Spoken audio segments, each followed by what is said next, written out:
Hi, I'm Mistress. The day I said I do, my mother slapped me, so hard my veil ripped. You married a crippled lunatic, she hissed. Don't crawl back when he drags you into poverty. She shoved me out the door, dress in my arms, family laughing behind her. No one asked who my husband really was, and when the truth surfaced at our wedding, their laughter died in their throats, leaving a silence that became my first gift.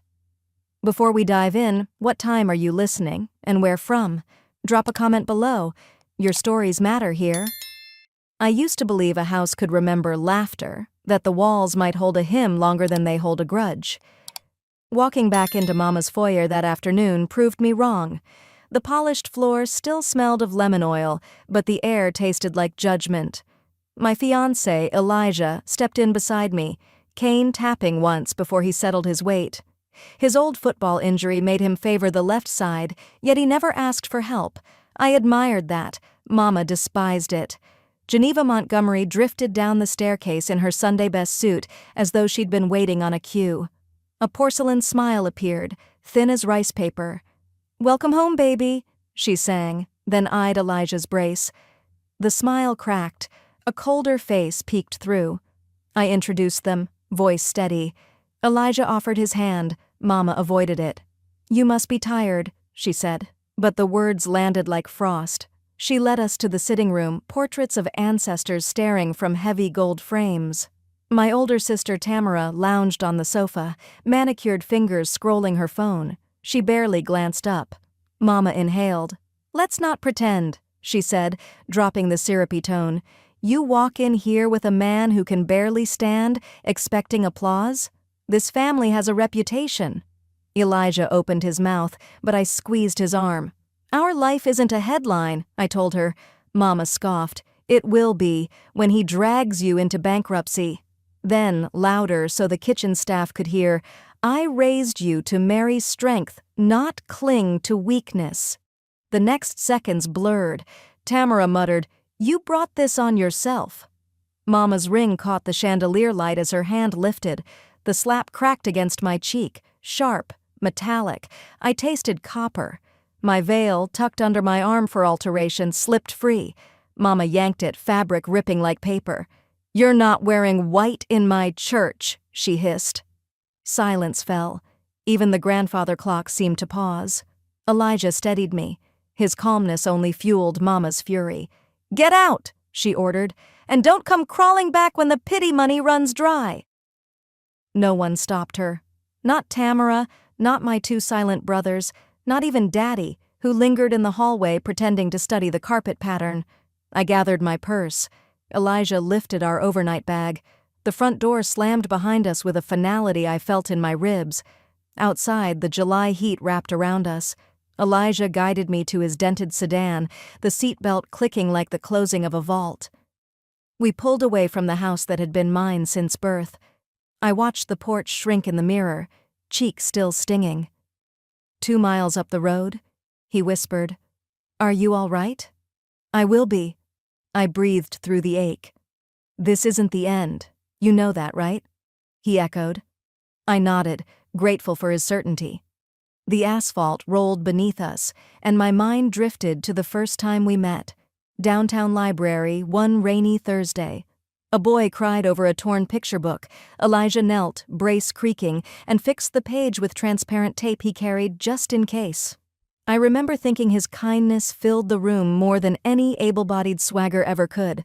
I never told Mama that part.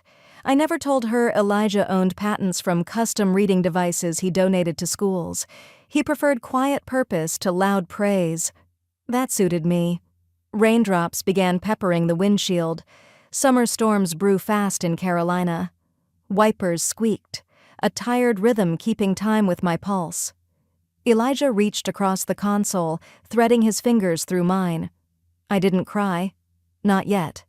The tears would wait for privacy. The resolve took their place for now. We stopped at a gas station to grab coffee. While he paid, I opened the trunk to make room for groceries. My veil lay among the luggage, crumpled, a jagged tear running through the lace.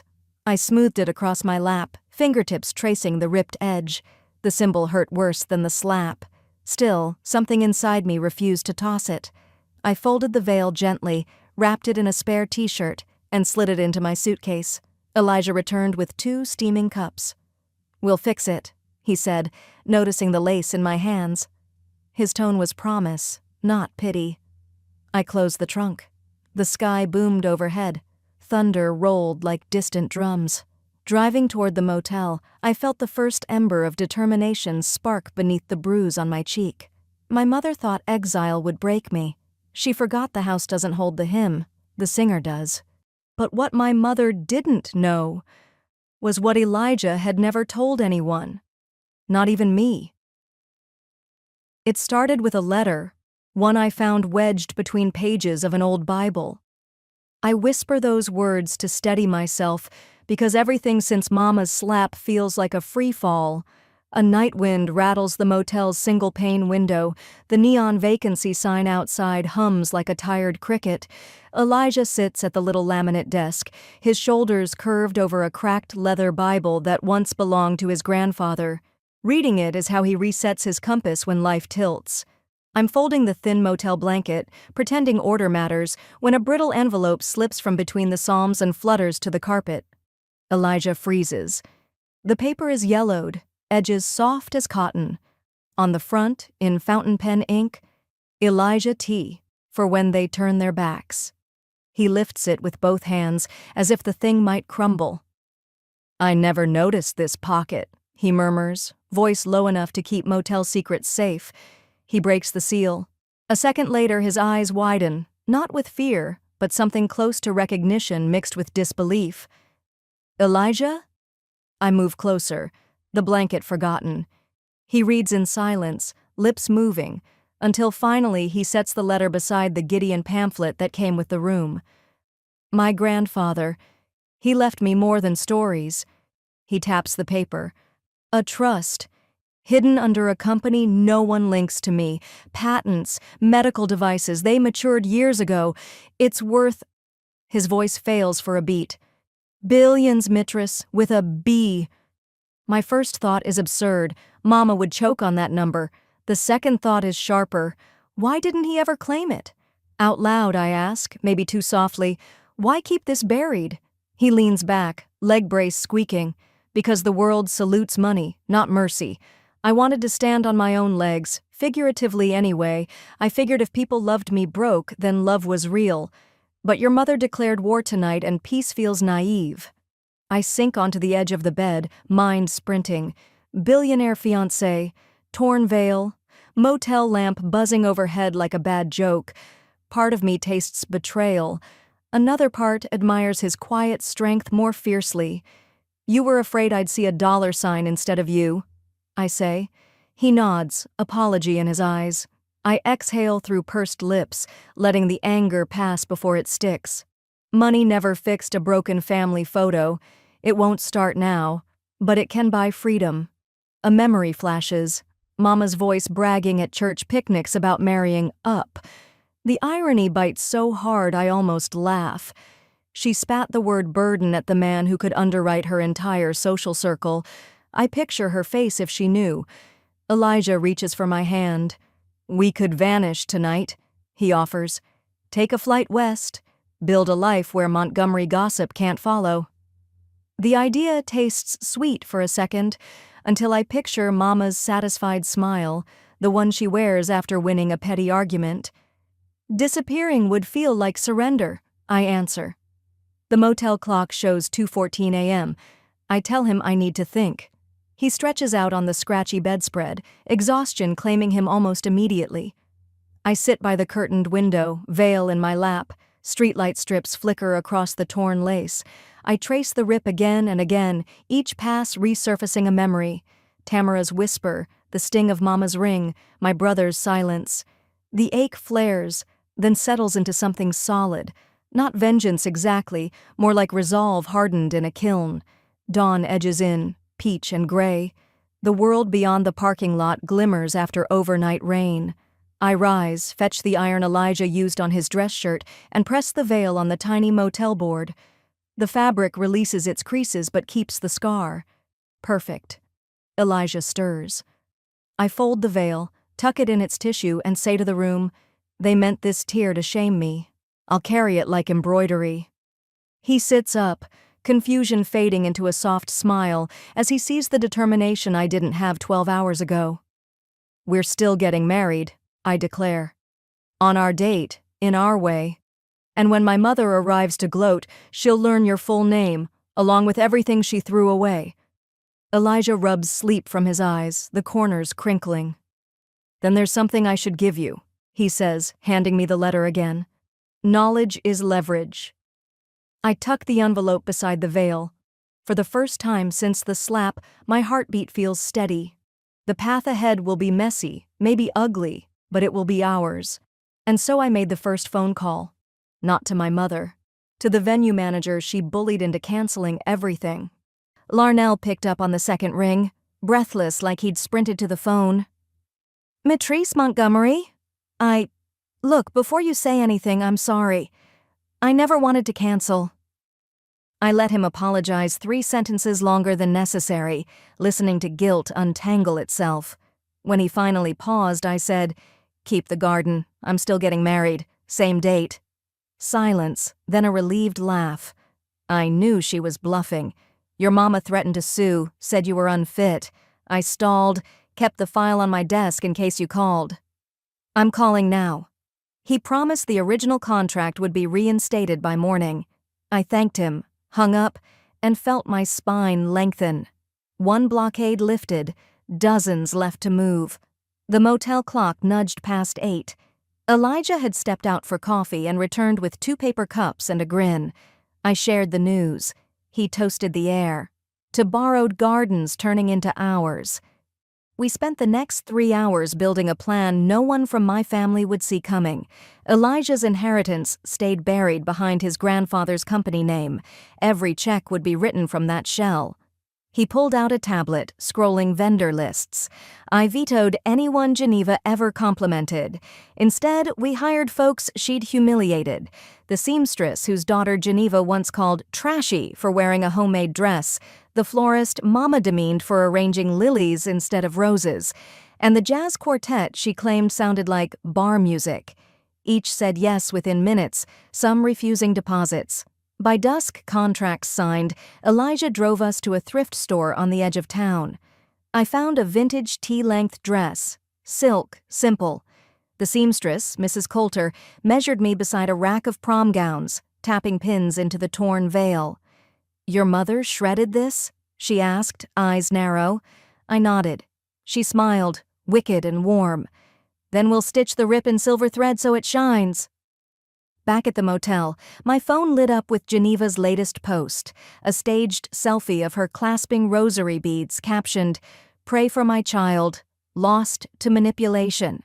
Comments flooded in, cousins I hadn't seen in years betting how fast Elijah would clean out my purse. Tamara chimed in with a laughing emoji and a link to a GoFundMe for Mitrice's inevitable legal fees. I screenshotted everything, sliding each insult into a folder marked evidence. No response. Silence sharpens faster than words. 2 days later, a padded envelope arrived at the motel desk. Inside, a glittery card reading, "Congrats, I guess," from Tamara. A folded job application to their gas station slipped out, from cashier to janitor, every box pre-checked. I laughed once, filed it under evidence as well, and moved on. That night, rain rattled the roof. Elijah knelt, slowly, carefully on the stained carpet, holding his grandfather's gold band. His eyes shimmered in the lamp glow. "I own companies," he said, "but nothing in those balance sheets made me feel the way I do when you say my name." The ring was warm against my skin. I answered, "Yes, with one rule. We marry on our terms, and they watch." He agreed. We chose the exact Saturday Geneva had erased from her calendar. Larnell upgraded the booking to the larger garden terrace at no charge. Word spread quietly among our new vendors. They moved like a covert choir, rehearsing revenge notes. Invitations? Only 5, handwritten. Mrs. Coulter, Mrs. Hawkins, the florist. Coach Miller, whom Geneva once underpaid, Mr. Ruiz, our childhood neighbor whose lawn flowers Mama had ruined with weed killer to prove a point, and Ms. Leona Grant, the librarian who introduced me to Elijah that rainy Thursday. As for the rest of the seats, they'd fill themselves. Geneva was already whispering about a society brunch scheduled at the same venue. I knew she planned to storm in and claim the spotlight. Let her think the day belonged to someone else. Surprise tastes better when served cold. One detail remained: music. Elijah contacted a gospel choir from his grandfather's nonprofit in Atlanta. They agreed to appear unannounced, singing Amazing Grace the moment I reached the aisle. If Geneva tried to shout, 50 voices would drown her wrath. A week before the wedding, Larnell emailed a single line: "Stage is set. Storms welcome." I closed my laptop, pressed the veil, now stitched with silver lightning down its scar, against my palm. In the mirror, the thread glimmered like quiet defiance. She thought she destroyed everything. But Geneva had no idea the real wedding was about to take place, in the venue she once banned me from. My promise to Larnell echoed in my head as dawn slid pink over Charlottesville. The garden slept under a veil of mist, benches beaded with dew like beads of patience. I walked the flagstone path alone before anyone else arrived, letting my heels click a steady tempo against nerves. Every step carried a memory. Mama's ring against my skin, Tamara's smirk, the motel lamp flickering over new plans. Yet my spine stayed tall. Mrs. Coulter's dress skimmed my calves, simple silk cinched at the waist. No corset, no crystals, just resolve stitched into every seam. At the altar, Elijah waited, braced, leg planted square, suit jacket hugging broad shoulders that once carried high school trophies and now held something larger. Quiet awe.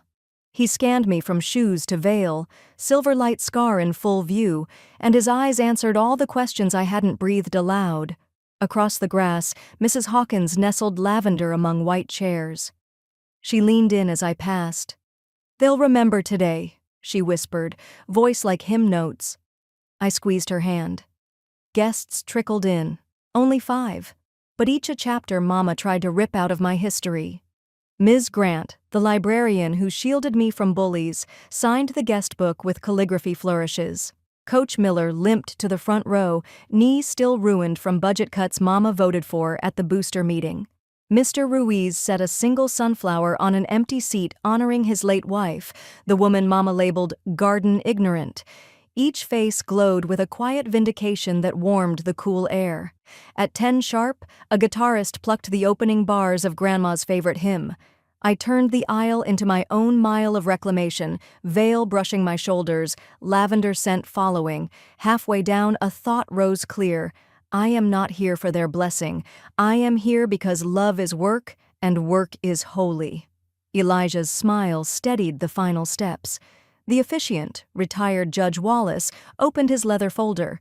"We gather," he began, voice weathered like courthouse marble.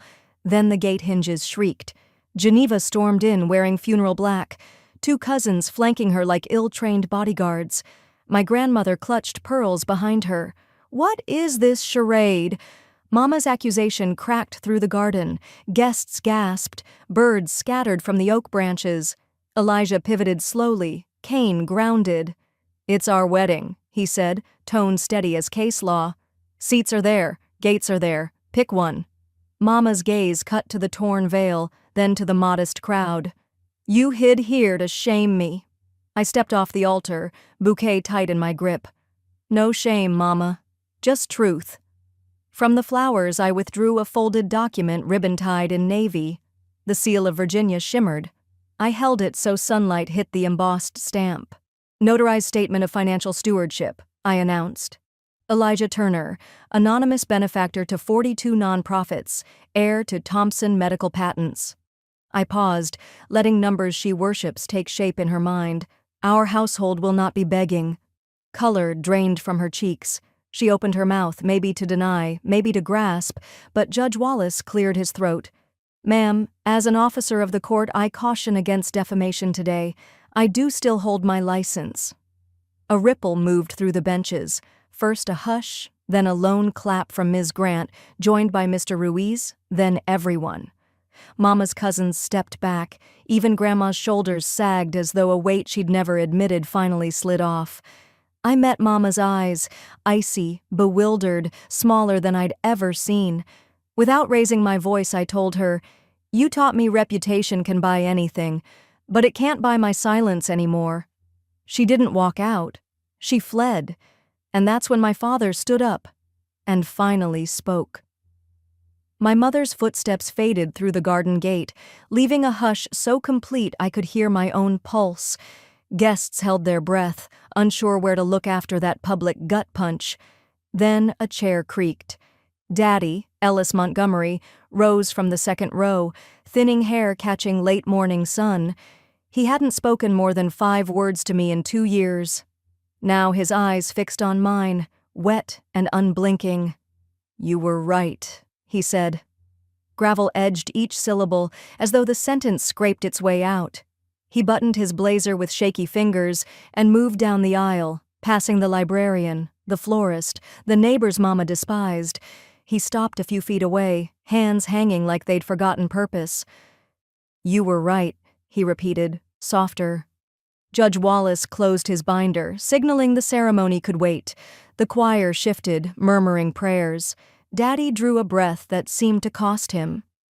"I should have stood between you and her," he confessed, voice carrying without effort now. "Instead, I stood behind her. Easier that way." He glanced toward the empty gate where Mama had fled. "Geneva told me Elijah would drain us, said you'd end up begging on the courthouse steps. I believed her because doubt is lighter than courage." He looked at Elijah, then back to me. "And I let silence do the harm." Words I'd ached to hear felt heavier than I imagined. My throat tightened, but no tears came. I'd spent them months ago behind motel curtains. Daddy reached into his inside pocket, pulling out a worn envelope, edges browned like old parchment. "Meant for you. Never mailed." He placed it in my palm. My fingers tingled, recognizing his looping handwriting through the yellow paper. I slid a nail under the flap and unfolded 3 pages smelling faintly of pipe tobacco. The letter dated 2 springtimes back, the night Mama first banned Elijah from Sunday supper. Lines wavered where ink met tears. "I failed you, Tracy. I keep telling folks I'm stuck between wife and daughter, but truth is I'm hiding behind wife because I'm afraid of the daughter becoming braver than her daddy ever was." The parchment blurred. I blinked hard, refusing a breakdown in front of half the county, but understanding settled where forgiveness was still absent. I folded the pages, pressed them over my heart, and nodded. Evening found us beneath the massive oak at the back of the property, reception candles flickering in glass jars while guests traded quiet stories nearby.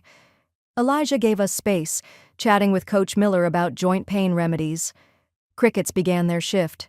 Daddy and I sat on a wooden swing that hadn't moved since my middle school dance pictures. He started talking. Soft facts of my birth, how he'd paced hospital halls muttering baseball stats to stay calm, stories of teaching me to ride a bike while Mama criticized grass stains on my jeans. Mid-memory, he choked up, covering his mouth. I placed a hand on his forearm. No dramatic embrace, just shared breath in summer air. "I'm not ready to forgive," I admitted when the silence stretched. "But I'm ready to stop carrying stone." He exhaled, shoulders easing. "Tell me what showing up looks like." "Lunch on Thursdays, picking up when I call, and when Mama starts rewriting history, you speak." He nodded, tears crusting at his lashes. I walked him to his truck parked along the gravel lane. Before climbing in, he turned and gave a small wave. Not the absent-minded gesture he used at barbecues. This one trembled with intention. For the first time I waved back. Guests departed under strings of Edison bulbs. The choir loaded sheet music. Mrs. Coulter hugged me, whispering how silver thread can outlast silk. Elijah slid an arm around my waist as we watched Daddy's taillights disappear. "One storm down," he said. I tucked the unsent letter into my clutch beside the notarized statement, 2 weapons forged from truth. My chest felt lighter, yet a distant rumble reminded me Carolina summers breed more than one thunderhead. But while one door opened, another slammed shut. Geneva wasn't done, not even close. Daddy's taillights were still a red smear on the gravel when someone pounded on our cottage door just after sunrise. Elijah and I had stayed overnight in the small guest house Larnell loaned us behind the venue. No honeymoon, just exhaustion and takeout boxes. The knock rattled the windows. I cracked the door. A man in a charcoal suit, briefcase tucked tight, didn't bother with a greeting. "Mitrice Montgomery?" he asked, scanning a clipboard. I nodded. He handed over a thick envelope, then pivoted back to his black sedan without a word. Inside, Elijah poured coffee while I sliced the seal. Thick legal paper slid free. Cease and desist, immediate. In bold, unauthorized exploitation of the Montgomery family name. Defamation resulting in reputational harm. Geneva's lawyer used every syllable he learned in law school. Elijah read beside me, knuckles whitening around the mug. "She's not licking her wounds. She's reloading." A paragraph deep in the document froze us both. Any violation would trigger review of beneficiary status in the Montgomery Family Trust. Translation: strip me of every cent Daddy once promised for college funds and emergency safety nets. A sticky note flagged the clause, Geneva's handwriting looped in pink ink. Actions have consequences. Anger rose, but so did something cooler: analysis. I motioned Elijah to the kitchen table. "Let's see how deep her claws go." He breathed through his frustration, fetched my dusty laptop and booted it while I texted Daddy. "Need to talk soon. Mom's lawyer." 3 dots appeared, then vanished. No response. We scanned filings Geneva's firm had lodged against former employees, neighbors who'd challenged property lines, even a pastor who once corrected her publicly. Strategic lawsuits, slaps, meant to scare folks into silence. "Pattern established," I muttered, bookmarking each case. Elijah called an investigator friend from Atlanta, explaining in measured tones the need for background on Geneva's counsel. By mid-afternoon, we drove downtown to the trustee's office, glass, chrome, and expensive carpet that hushed every footstep. I requested access to the Montgomery Trust ledger, citing beneficiary rights. The young clerk's eyes flickered with recognition. "You're not the first to question Mrs. Montgomery," she whispered while printing a transaction summary. Columns of numbers revealed money shuffled between sub-accounts 2 days before our ceremony. One note beside a transfer read pending removal of secondary heir. Then I saw it, an overlooked sentence in the 1989 trust charter. If a listed child is legally married and living, removal requires unanimous sibling consent. Geneva had 2 sons, 1 daughter, Tamara, and none had signed. Power pulsed back into my limbs. I snapped a phone photo of the clause, thanked the clerk, and walked out taller. Evening settled violet over the hills when Elijah and I returned to the cottage. I laid the trustee's statement on the table like a winning hand. "She forgot her own fine print," I said.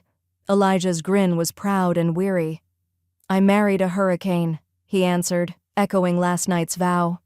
We drafted a response, a polite refusal to cease anything, citing the charter clause, attaching evidence of her public posts. I added screenshots of Tamara's job application prank and Mama's pity selfie. Facts, not fire. Before sending, I contacted Women's Legal Shield, an organization that aids daughters isolated by family power plays. Their attorney, Ms. Dawson, returned my call within an hour. "We've danced with Geneva before," she said. "We'll waltz again." Around midnight, rain started, steady, confident. I stood at the doorframe breathing petrichor, veil draped over my arm. Elijah joined me, resting his cane against the wall. "Think she'll back off?" he asked. Lightning flashed. "Not her style," I replied, smoothing the silver seam on the lace.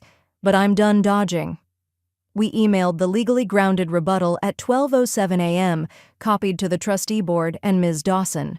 Then I shut the laptop with finality and slid the veil back into its tissue. Geneva wanted me to sprint. Instead, I planted. But before the paperwork was ready, something else arrived. An invitation that wasn't really an invitation at all. It came late afternoon, just as I was packing away the last of the documents I'd gathered with the legal aid team. A courier knocked, offered a tight nod, and handed me a slim black envelope, the kind you'd expect for a gala or a funeral. My name was written in silver ink. Only Mistress. No Mrs., no mention of Elijah. Just my name. Just me. I turned it over in my hands, sensing something deeper than the expensive cardstock and fancy cursive. Inside, the message was minimal. Dinner, Geneva's estate, just family. One night only. No time listed, but I knew exactly when she meant. Friday evening, just like old times. Elijah, standing beside me, read it over my shoulder. His brow furrowed. "She's baiting you." I nodded. "Of course she is." "Then we don't go." "I do," I said quietly. "Alone." He looked at me like I'd just suggested jumping into a tank with sharks. "Why?" "Because Geneva never invites without an angle, and if she's staging something, I need to see what the play is." He didn't like it, but he knew better than to argue. Instead, he kissed my hand and said, "Go in like a lamb, but leave like a lion." Friday came with a cold drizzle and a colder sky. Geneva's estate sat like a museum at the edge of the hills, polished, perfect, but lifeless. I pulled up alone and walked up the marble steps. The front doors opened before I touched the bell. A butler I didn't recognize nodded stiffly and ushered me in. The room was as I remembered: wide chandeliers, antique wood floors, tall portraits that stared without warmth. Geneva always wanted the place to look like a legacy, just in case her actions failed to build one. As I stepped into the dining room, I felt every head turn toward me. Geneva was already seated at the head of the long table, wineglass in hand, lips curled. "Well," she said, not bothering to stand. "You finally crawled back. Hungry?" I gave her a polite smile and walked to the table. The room was quieter than I remembered. My brothers sat stiffly on either side of her. Ellis kept his gaze on his plate, as if the linen napkin held secrets more interesting than this ambush. There was one empty seat, at the end of the table beside the framed photo of our father. I took it without a word. You say dinner began without ceremony. The clinking of silverware filled the silence. Then Geneva raised her glass. "To loyalty," she said, her voice syrupy, "and knowing where your roots are." I raised my glass halfway and kept my eyes on her, "and to pruning what poisons the soil." Her smile tightened. We went back to chewing. Then, midway through the main course, Geneva reached into a folder beside her chair. She pulled out photos, printed, glossy, large. She laid them on the table one by one, sliding them like playing cards. There was Elijah in a wheelchair, resting momentarily during the wedding. I remembered that moment. We'd danced for 2 songs and he needed a break. Nothing dramatic, but Geneva didn't care for truth. "Is this what you married into?" she said sweetly. "Pity over pride?" No one laughed, not even her usual lapdogs. I didn't touch the photos, but under the table my fingers curled tightly around my napkin. She wasn't done. She reached for another folder, thicker this time, and pulled out a document labeled Family Financial Amendment in bold type. She slid it toward me. "This," she said softly, "is to formalize what's already true. You've moved on. Elijah is your family now. This will remove your name from the family trust. No more confusion, no more awkward attachments." I didn't touch the paper. I leaned back, reading it from where I sat. "It's cleaner," she added, "and more dignified. For everyone." I picked it up then, read through. Most of it was familiar, boilerplate trust language, lines I'd seen before, but one line caught my eye. The amendment referred to a decision made on a date before my wedding, which made the entire document void. In the eyes of the law, you can't backdate removal of a beneficiary without notice, and I had notice via cease and desist after the wedding. Geneva had moved too fast, too arrogantly. I smiled slightly. Then I folded the document neatly, placed it back in front of her, and looked her dead in the eyes. "You've already spent the money, haven't you?" A silence fell over the table like a dropped curtain. Her jaw twitched, just slightly. "You're scrambling," I said, still quiet. "That's why the fake amendments, the staged dinner, the insults dressed as concern. You're out of moves, Geneva." She opened her mouth, but I cut her off. "I'll give you one last gift," I said, standing. "Time. Use it wisely." Then I turned toward my father's photo, gave it a slight nod, and walked out. The rain had stopped, but the pavement still glistened. I didn't rush. I let the night wrap around me like armor. Back at the car, I sat for a moment before driving. I didn't cry, I didn't rage. I just breathed, in, out, in, out. Geneva had tried to play her last card, and she'd lost. But that night, as I reached our front door, I realized someone had been inside. I eased the door open, expecting darkness and stillness, but the hallway light glowed. Something felt rearranged, like the air had been stirred by unwelcome hands. Elijah was upstairs showering, water drumming against tile. On the dining table sat a single cream envelope, centered with eerie precision. No stamp, no return address, only my first name in looping ink. We set the alarm every night. It hadn't chimed. I locked the door behind me, heart picking up speed, and slipped off my shoes to move quietly across the hardwood. The envelope was unsealed, as if whoever delivered it wanted to be sure I'd look inside. I slid out the contents and my stomach lurched. Printed screenshots, my counseling records from college, depression assessments, prescription histories, therapy notes written in clinical shorthand that felt like strangers dissecting my soul. At the bottom, a single typed line asked, "Still think the past stays buried?" Fear flickered. Then fury gutted it. I heard Elijah kill the water upstairs. I called up, "We've got a situation." He came down in sweatpants, hair damp, and scanned the papers. His jaw tightened until the scar on his chin whitened. "These were locked behind university firewalls," he said. "Someone paid for a key." I turned one page over. In faint gray was a watermark, the stylized crest of Geneva's charitable foundation. Only top staff used that seal. "She bribed someone," Elijah muttered, "probably the record clerk." He met my gaze. "They don't just want money, Tracy. They want to paint you unfit, maybe unstable, so nothing you say holds weight." "They want to take everything," I answered, folding the papers. "Even sanity." I didn't let the rage simmer. I used it. The next morning I drove to Geneva's downtown office. No appointment, no announcement. A board meeting hummed behind frosted glass. I pushed through. Chairs screeched as executives recognized me, the daughter their benefactor called a disgrace. Geneva sat at the head, pearl earrings screaming importance. She raised an eyebrow. "You came to cry?" "Chew." I set the envelope in the middle of the mahogany table, pressed record on my phone, and spoke evenly. "These are confidential medical files, obtained illegally. Dates, login times, and names of every employee who accessed them are on the metadata. I'm here to document Geneva Montgomery's next lie." She laughed, brittle. "You always dramatize." I began listing dates, patient privacy statutes, HIPAA sections.